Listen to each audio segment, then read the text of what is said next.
మీరంతా ప్రతి నెల సరుకులు ఎక్కడ కొనుగోలు చేస్తున్నారు? మోస్ట్‌లీ అందరూ సరుకులు అనగానే డీమార్ట్‌కి వెళ్ళిపోతారు కదా! అసలు ఎక్కువ మంది డీమార్ట్‌కే ఎందుకెళ్తారు?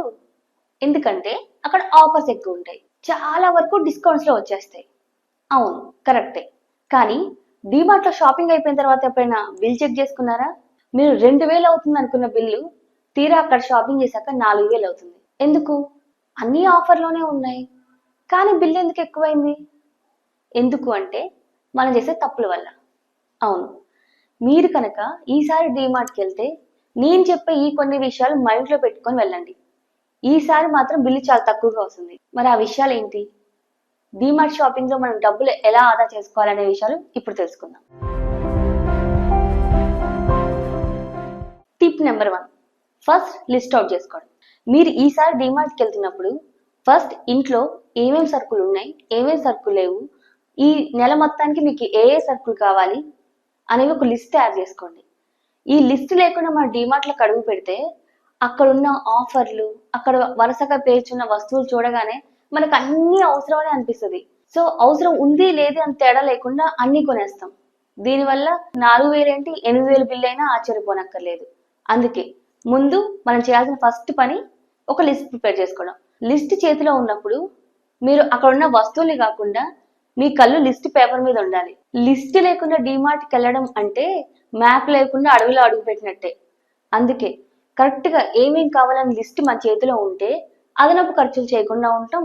మనకు కావాల్సిన వస్తువులు మనకు తక్కువ ధరలోనే వచ్చే అవకాశం ఎక్కువగా ఉంటుంది. టిప్ నెంబర్ 2, మీరు ఎప్పుడు డీమార్ట్ షాపింగ్‌కి వెళ్ళినా ఆకలితో మాత్రం వెళ్ళొద్దు.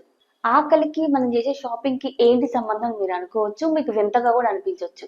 కానీ అక్కడే సంబంధం ఉంది.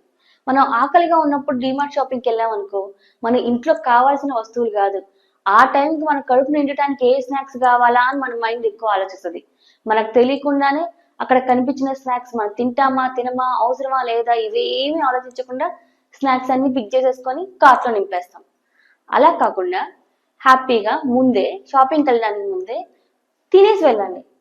అప్పుడు ఈ జంక్ ఫుడ్ జోలికి మైండ్ ఆలోచించదు.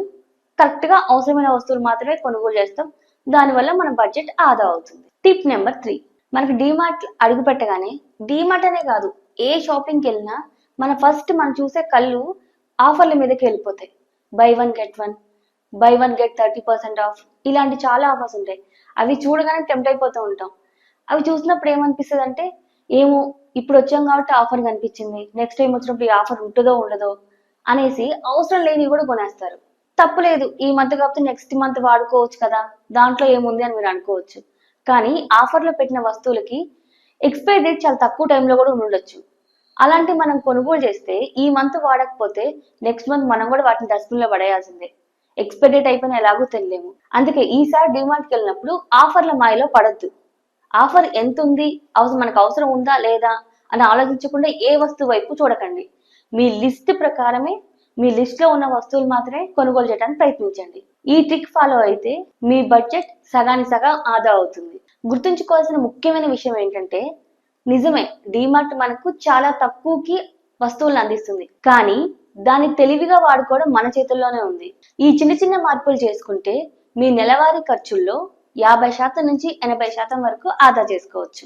ఈసారి మీరు డీమార్ట్ షాపింగ్‌కి వెళ్ళినప్పుడు మేము చెప్పిన టిప్స్ ఫాలో అవ్వండి. ఆ టిప్స్ ఫాలో అయిన తర్వాత మీ బిల్ ఎంత వరకు కంట్రోల్ అయిందో కామెంట్స్ లో చెప్పడం మర్చిపోకండి. ఈ వీడియో మీకు నచ్చినట్లయితే లైక్ చేయండి, కామెంట్ చేయండి. ఏషియా నెట్ తెలుగు ఛానల్ ని సబ్స్క్రైబ్ చేసుకోండి.